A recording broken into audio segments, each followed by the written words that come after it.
I started painting, unfortunately, when one of my brothers passed away. I never know what I'm going to paint.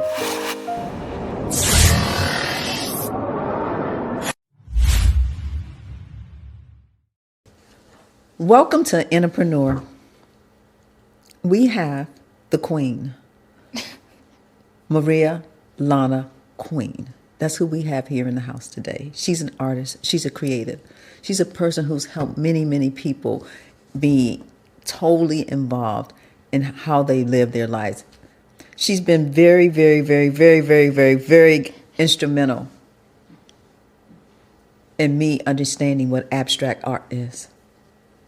She is a self-taught artist, an artist who has so much to give and who has done so many things internationally, not just domestically. Did I say internationally? Internationally. And so I'm grateful. I'm grateful for the opportunity to be able to interview the Queen, Miss Marie Lana. How are you?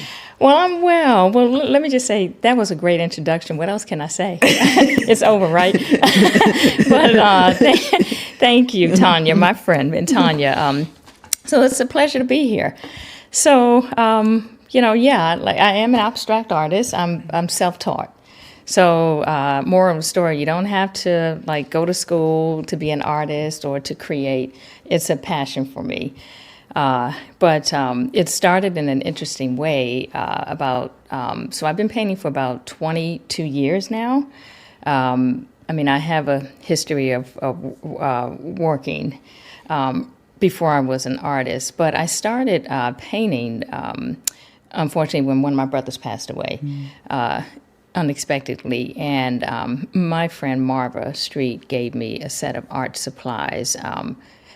She's an art collector and appreciates the arts. And she said, you know what?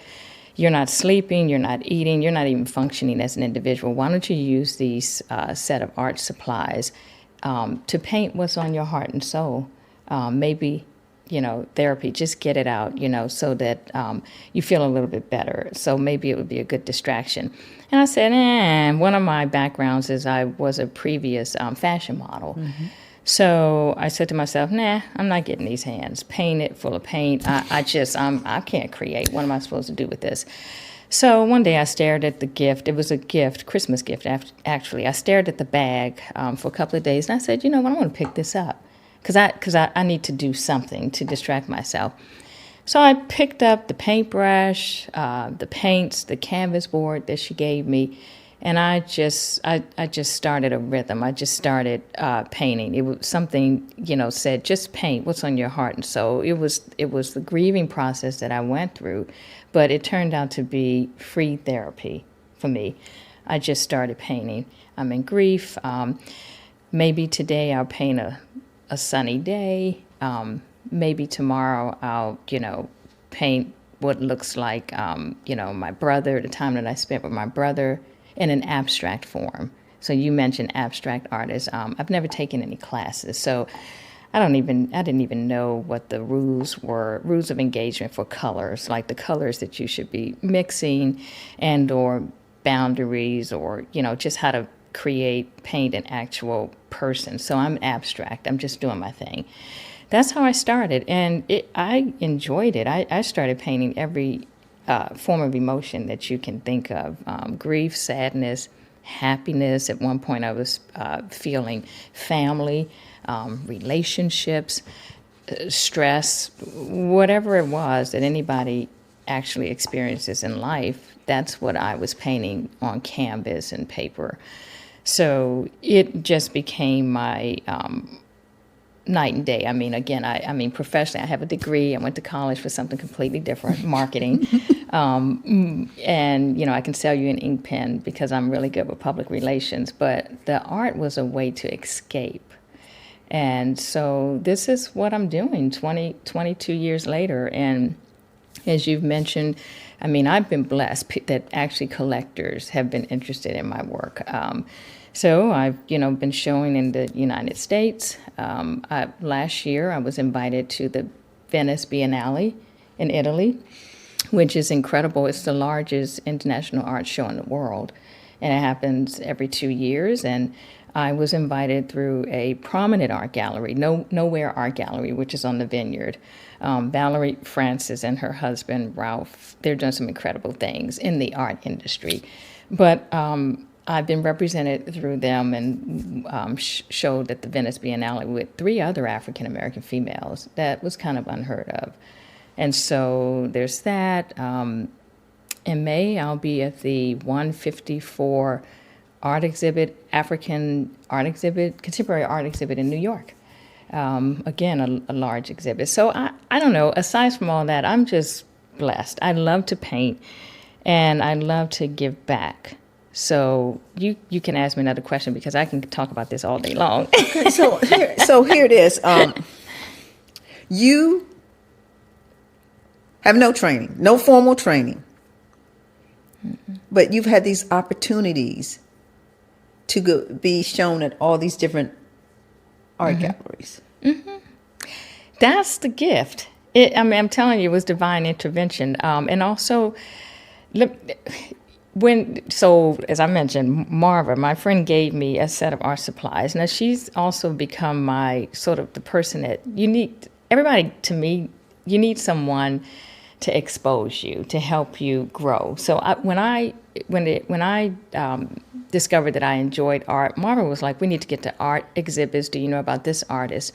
Do you know about that? There's a show here. And the more I followed her, the more I learned.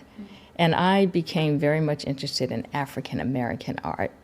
That art spoke to me. I'm an African American female.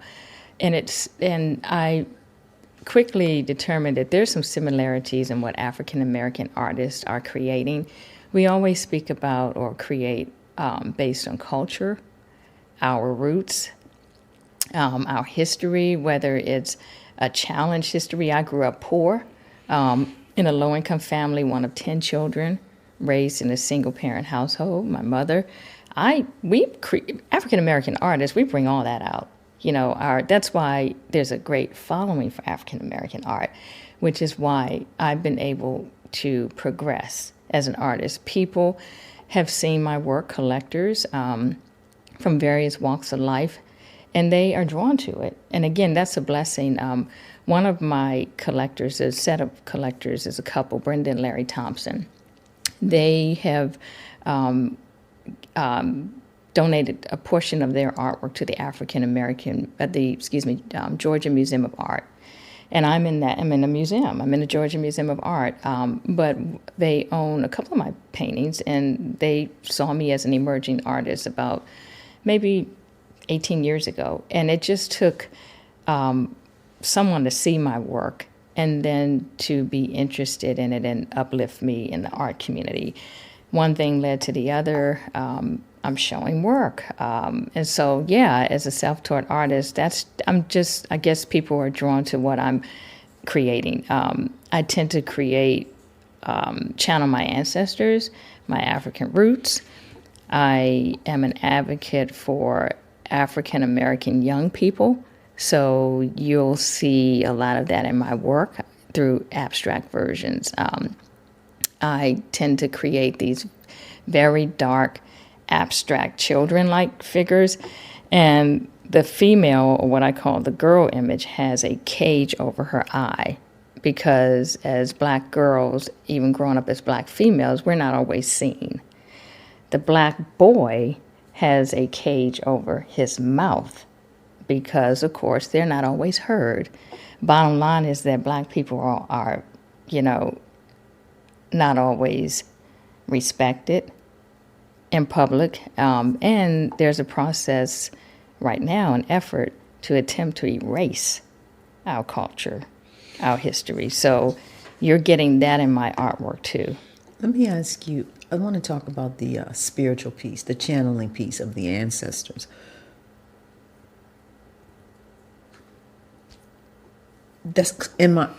So let me just say this for a step back.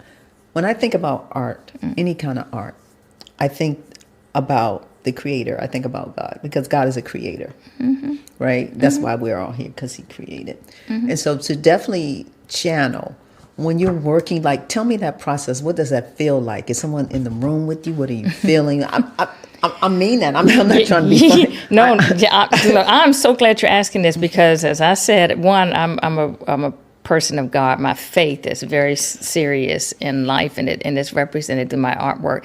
In fact, if you look at my artwork, most of the time you'll find a cross. But to answer your question, no one is in the room when I'm painting. I'm in my art studio at home. I may channel some music. I put on some music. I love Nina Simone. I like listening to, black music, jazz. I'm in my zone. And there's something that happens. I never know what I'm going to paint, but I am channeling my roots. It's the weirdest thing. I feel like, though I've not met them, I feel like I'm channeling something. It has to be my ancestors. And that they're speaking to me enough for me to start creating a story. For instance, I created a series titled Strange Fruit. And it was about the lynchings that were occurring and the history that we know about that. I began to channel that during George Floyd. I felt like that was a modern day lynching. So I started creating a series called Strange Fruit.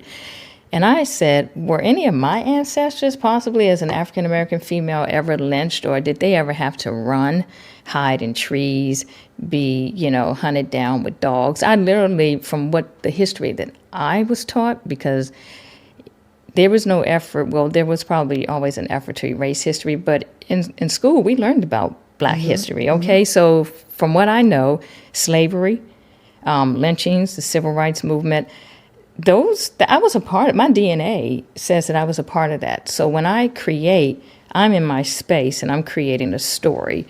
I even started recently focusing on 1619 and, what that may have looked like in, this ship that came over where, individuals were ripped from their families in Africa. And in 1619, coming to what's now known as the United States, I began to paint that. I started channeling an ocean.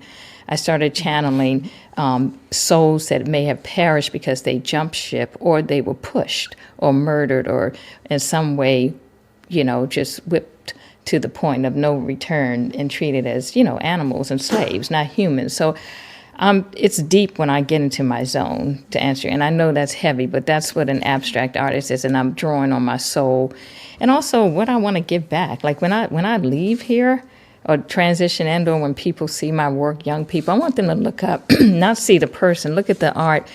And I want that to be my legend. Like, that's amazing. She was channeling 1619. What is 1619? I need to look that up and be aware of it.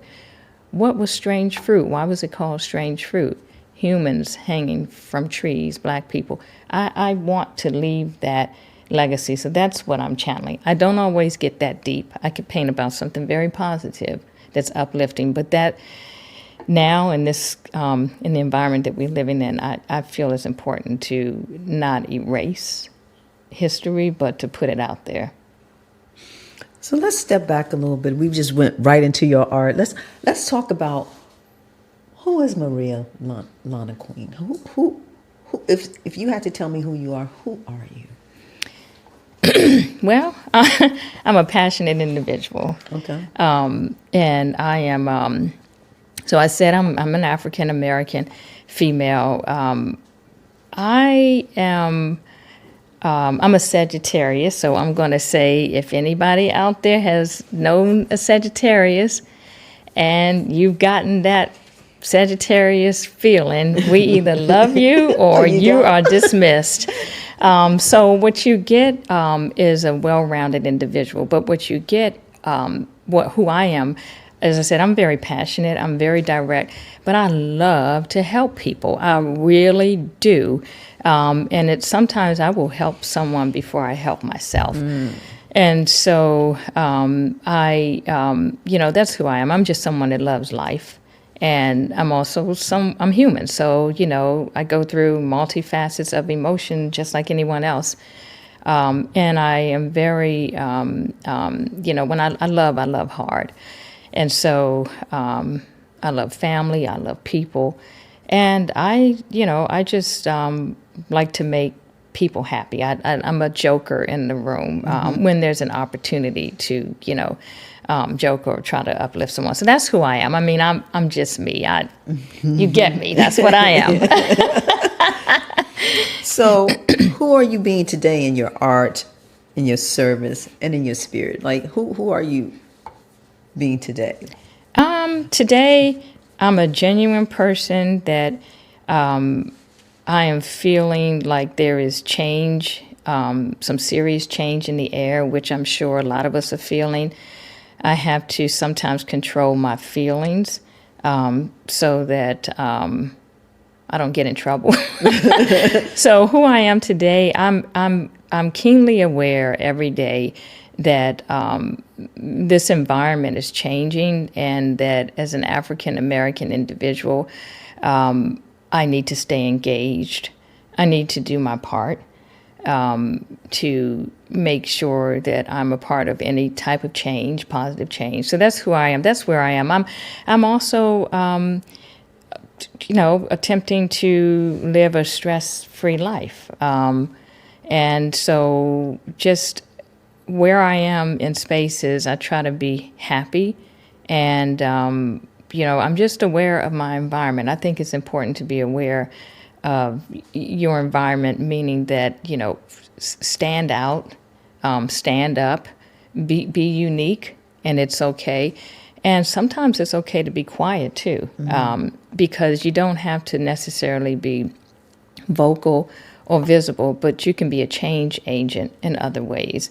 And so I continue to want to help, again, I'd say vulnerable African American young people. I was one of them, and I know what it takes to excel, to overcome, and to be okay. And so if I could, as I moved up in life, I think I've been pretty successful. I've been blessed. As I move up, I always want to lift up. So you ask me who I am, I'm that kind of person. Move up, be very comfortable, but help someone else. And so that's my plight right now. And that's what I'm doing. I receive it. How do you define your purpose for yourself in this season of your life? That's a hard question. I have to pray on that every day. I just feel like my purpose in life is to live and to make a difference, to help where I can. But because I'm an artist now, and it's, and I'm becoming more of a full-time artist every day, my purpose in life is to have a voice on canvas and paper, and to have people see that. And again, they don't have to see me, but if I can make a difference by creating, I believe that's my divine purpose. We walk through life thinking that we know what we want to do, and then we do things because we have an education or, this is a job.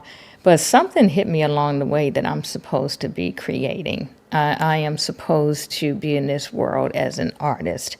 And if that's as an advocate, if that's representing resilience, then, so be it. So you said that's a hard question for you. Do you have clarity in your mind at this stage in your life? Because our purpose always kind of evolves as we evolve.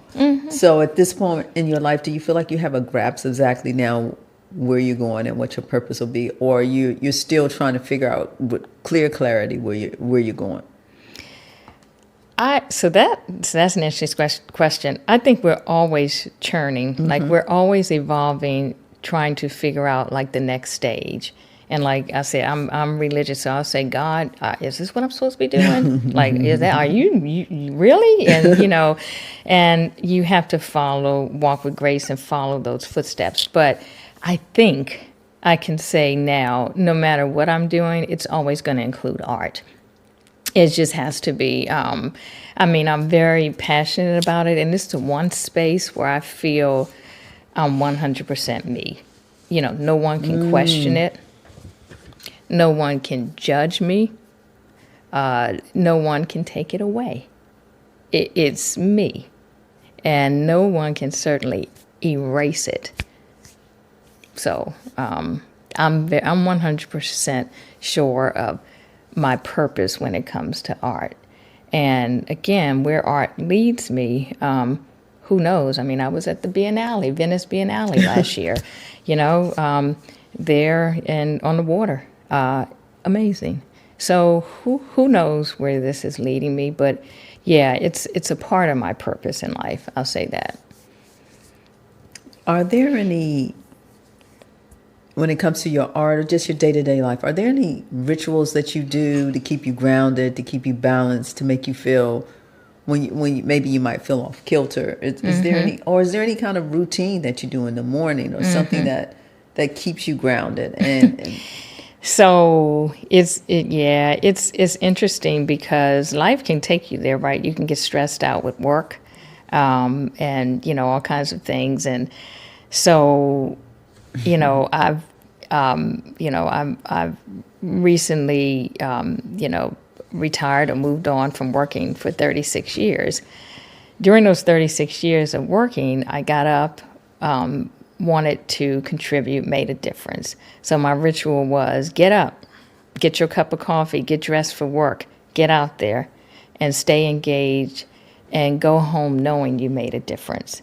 And my difference included helping low-income families become economically empowered, helping them achieve their goals. And at the end of the day, that felt good to me. So my ritual was pray, get up in the morning, pray, get that coffee, get on out there, contribute, show up, you know, and yeah, get your paycheck. But I felt like I was working hard for my paycheck. Now, my ritual is sleep late, be stress-free, pray, I meditate. In the morning, I have my cup of coffee, and then I create a to-do list. And then I focus on my mother. I'm a caregiver of my mother, my 93-year-old mother. She's always on my heart and soul and mind, making sure she's taken care of. You know, I spend time with my significant other, and I enjoy life. So I love political science. I used to love to turn on the television and listen to the commentary and engage in politics. That was a ritual to stay engaged and informed. Now my ritual is turn that off, okay, and use that energy somewhere else. So I run downstairs to my studio. My art studio is in my home. My ritual is to get down there and have a conversation with my art studio, me, and that art presence, and start looking at the colors on my paint palette, grabbing my paint brushes. I turn on my music. I do dance. Some of you all will follow me on Instagram and see this me, because I like to dance. So I'll do my thing. It's like I'm having a conversation with me and my heart and soul in my studio. So I'm dancing, listening to music, and then I get serious. I become very serious with what I'm doing in my studio with my work. Very cool. So that's like your pre before you get to business. I'm a Sagittarius, so you're going to get it. We are extremely extroverted people. We're crazy. And so even by myself, I'm crazy. I'm down there dancing like I'm in a club. Right. And I'm voguing or I'm turning on music. The other night, I was doing a tribute to Diana Ross because she turned 81 years old. So I'm dancing and rolling out my canvas. That's what I do. And then I put it on Instagram because I'm crazy. But yeah, and then I get what you don't see is the real serious part of me, engaging, because that's my space. That's my zone. Yeah, that's a safe space for me. And then you'll see my work displayed. But yeah, it's a process. So that's my ritual. Whatever I do, my ritual does include hyping it up, then taking it low. I got you. So tell me what that was like. So initially, I know you just retired. So, but at one point, you were being an artist and working a full-time job. What was that like for you? and Yeah. still being successful at being an artist. Yes. Well, it was great. It was a balance. Let me say something. We're given our time on this earth to do what we want with it, right? So night and day, daytime work. I had to pay the bills, 9 to 5. Because this artwork came to me, passion for art came to me at a time when I lost my brother. I was staying up at night anyway. I had insomnia. I couldn't sleep. So I would literally function. I wasn't functioning, but I could go to work from 9 to 5, but I couldn't sleep.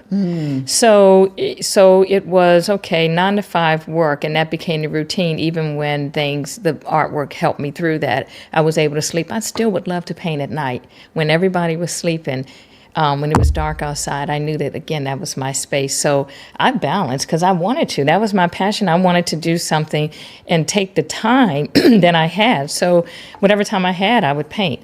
So 9 to 5 work, do my professional job, go at home, be at home and create.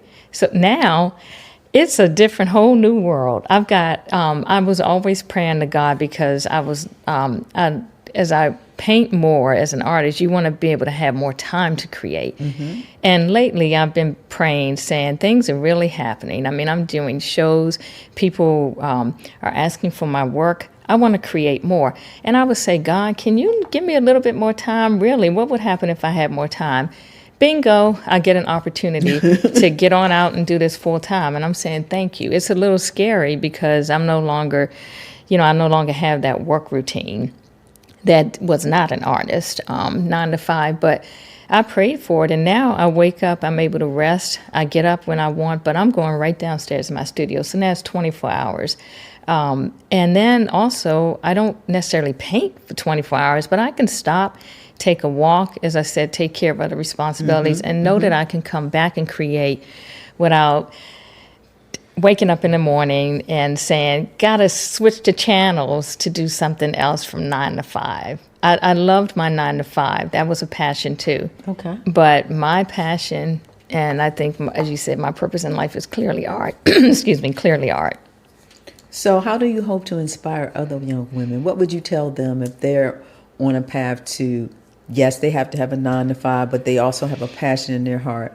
What would you suggest that they do in order to really do? I know you just explained your way of doing it, but if you just had to say, what was your focus? Like, what was your mindset that kept you focused on doing?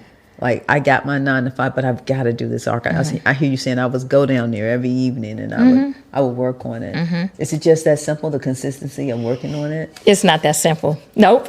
Life is not that simple. So it's interesting you said that because as a part of my 9 to 5, I chose to give back by mentoring. So I mentored, and I still do because my door is open. I told all those women, I mentored African new talent at my previous workspace, African American emerging leaders, females. I chose to do that because I wanted to give back. I've had 36 years of a great career pathway, but also there were challenges in between, and I learned a lot. And I wanted to give back and help them. So I've been mentoring to say, what are your goals in life? What do you want to do at the end of the day? And what does that work-life balance look like? And so I can't tell them what to do with the life balance. But what I always say is, you've got to follow your passion. And also, whatever you're doing, you got to make sure you love it. So your 9 to 5, you got to love it, or you got to get on out of there and do something else. So just to answer your question, what you do with your time, like I said, is your time, and you have to be in control of your destiny. The advice that I've given each one of my mentees is that, I've always, for me, felt like I've been in control of my destiny beyond God. I mean, that's, I'm in control of what happens here on earth. So I've always made the terms and of my work environment. I leave on my terms, I create my terms, and I'm in charge of my destiny. So that's the advice I give to young people, African American females. What do you want to do in life, and how do you want to do it? And then what do you want to leave what might your legacy be? And also, if your priority is family, concentrate on it. You know, you cannot give all of yourself to a job and then be mentally and physically exhausted when you leave, and you can't really enjoy the most important thing in life, and that's life. That's your family. That's you.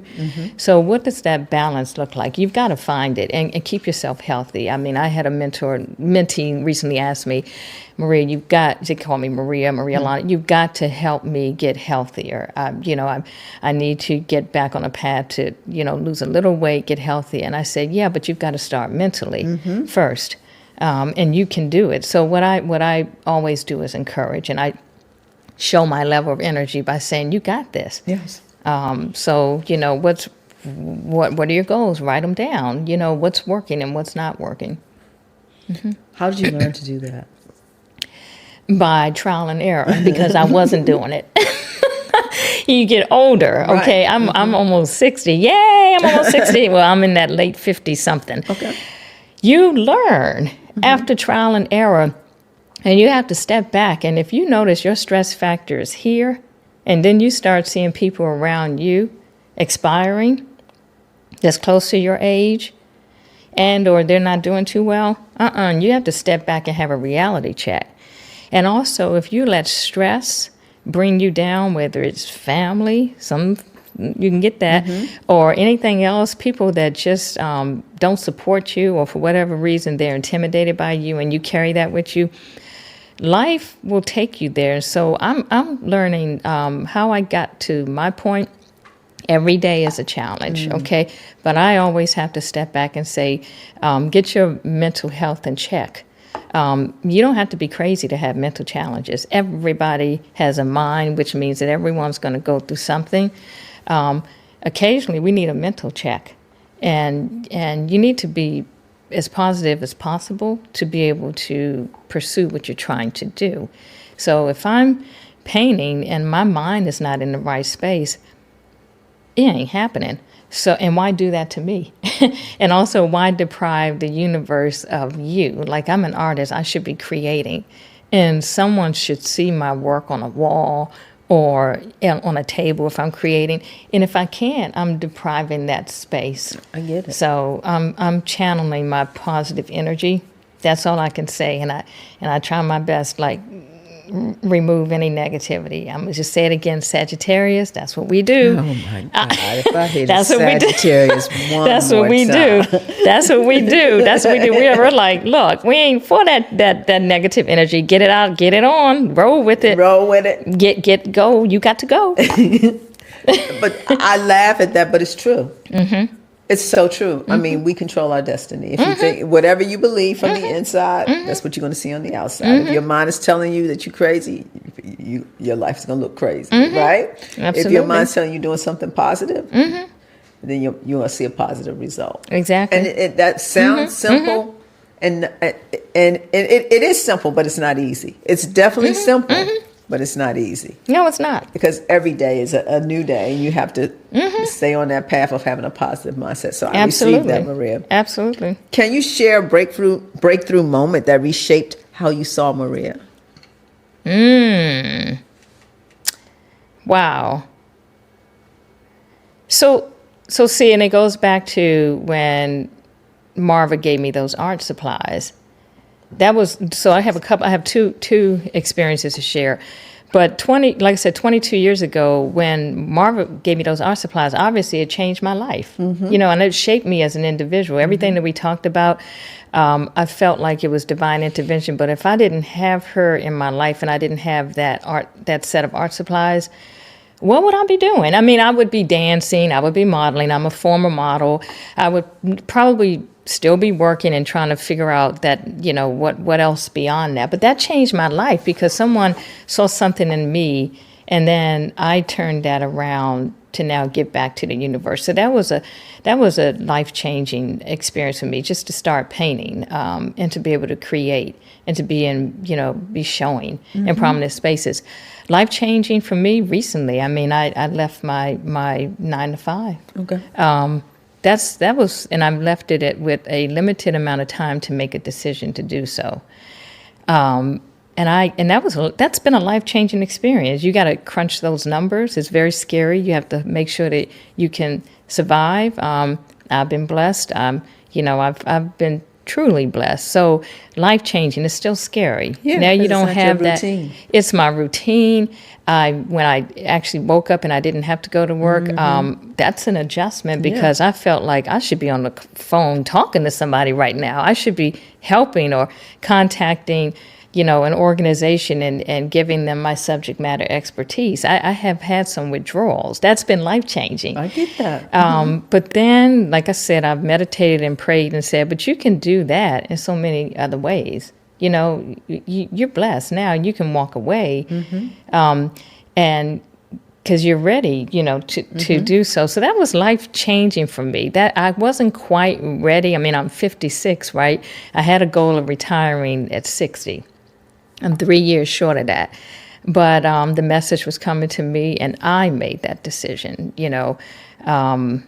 But that was life changing, yeah. And it has been. It has been. But I'm still standing. 36 years? That's 36 Yeah. years. It's been, my mode of operandi, since, every day, just about, since college.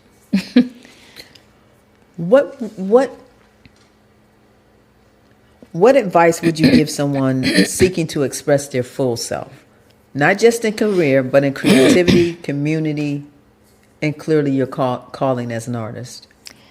Well, if they want to express themselves, because they've got to want to express themselves, you have to define what expression means, and then your means for doing it. Like, how would you do that? My way is through art. Some people are very gifted with poetic, speaking and doing poems and, poetic speaking. Some people are fantastic writers. What about culinary arts? People love to cook and bring people together. What does that mean? People like to make things and design things. What's your call to action? You can, if you don't feel like you have creative talent, mentor. We've been maybe mentored ourselves and not even know it through teachers, our best friends, maybe family. I grew up in the Catholic Church. Nuns mentored me. Can you go out and tag someone and say, hey, what's on your mind? Hey, hang out with me. I'm gonna help you. Tanya, you know this. You mentor people. You've helped people. People want to start businesses. You go right in and say, well, here's some advice, and what are you doing to change things? So you've got to figure out what that means. You can be creative in so many ways, and it doesn't have to be, like I said, look, it doesn't even have to be vocal or visual. You can, go into your space, write, send that out, or donate. You can donate to a cause, send a check, or it doesn't matter how much, donate. That's making a difference, okay? So that's your passion. Creating is defined, or expressing yourself is defined in so many ways because we're so uniquely different. So how do you express yourself? That's important. I love that answer. If your life were a canvas, what would the colors and title be? Okay, that is very interesting. If my life were a canvas, I'm actually envisioning this now, how this would look. Two answers. It actually could be a blank canvas.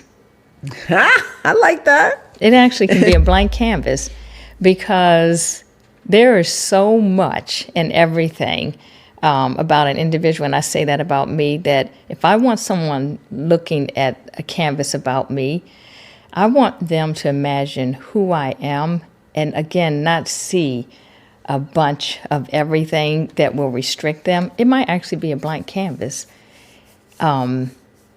Really.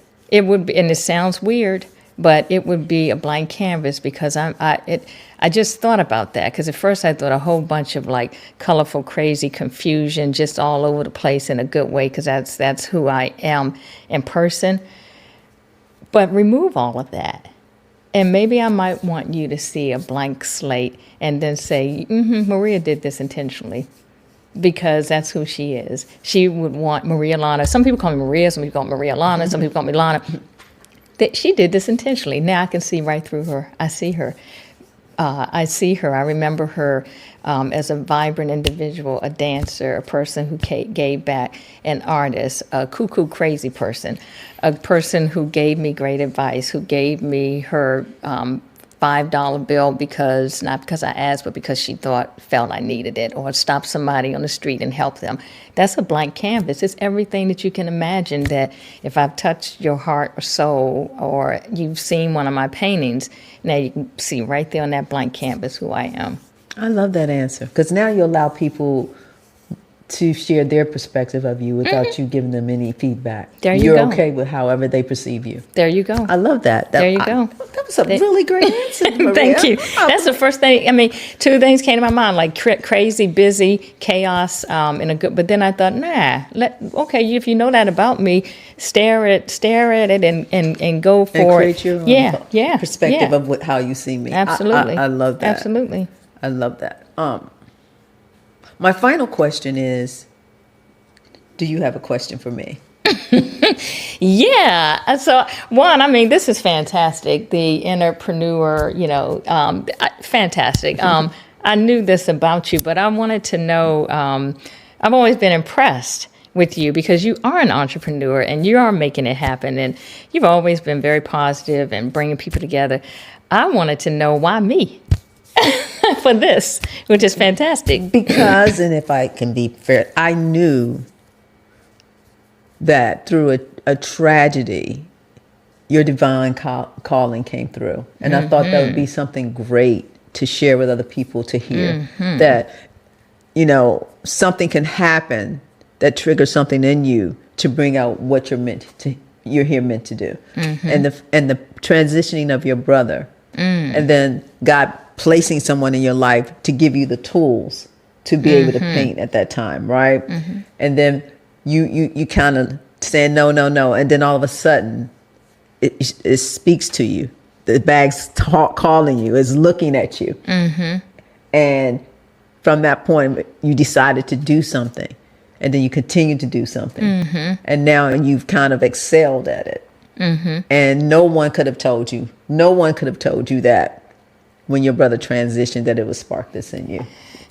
Right? No. And I appreciate that from you, because you never know what impact you have on people. Exactly. And for you to, say that. Yeah, my brother is, he is with me in my heart and soul. And I do believe that he's given back to me what he probably couldn't give to me on earth by saying, I got you. You're doing this. And I see that you're happy. It's because of him that I'm painting. I mean, I'm saying, I got a gift from Marva, but I'm channeling my brother. I managed to turn pain, sorrow into happiness, and making a difference.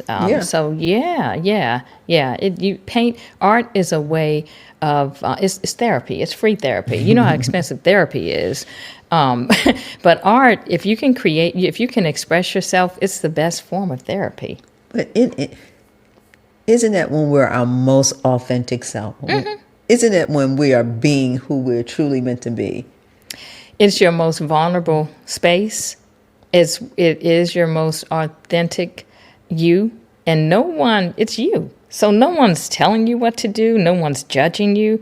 No one has given you a guide or curriculum, or has set some expectations. It's you. Yeah. So that's and it's like I said, that's what God gave us.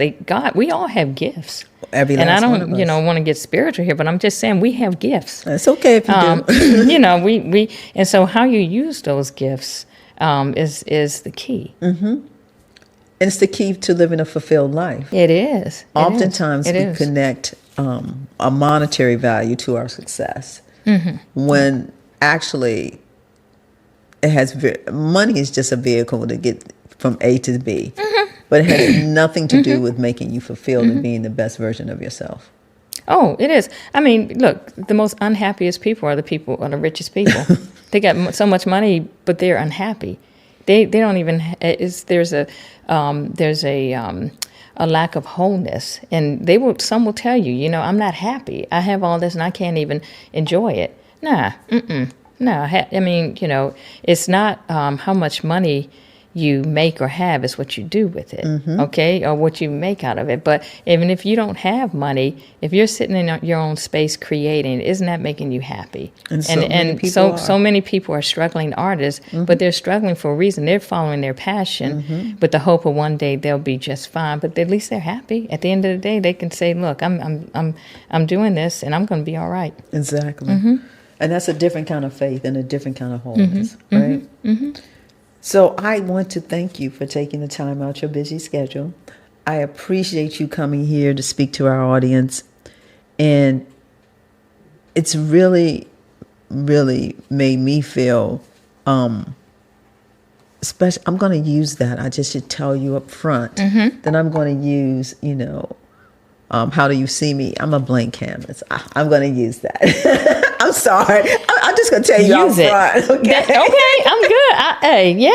I'm telling you, yeah. And see, that's the impact. I'm saying if I can make a difference in your life and how you're seeing yourself, that's the whole thing about giving back. Yeah, it just came to me. Your question created that response. Yeah, because awesome. No one has ever asked me that before, and I just thought, that is exactly how I would look on canvas. If I'm going to be a blank canvas, and that's okay. I receive it.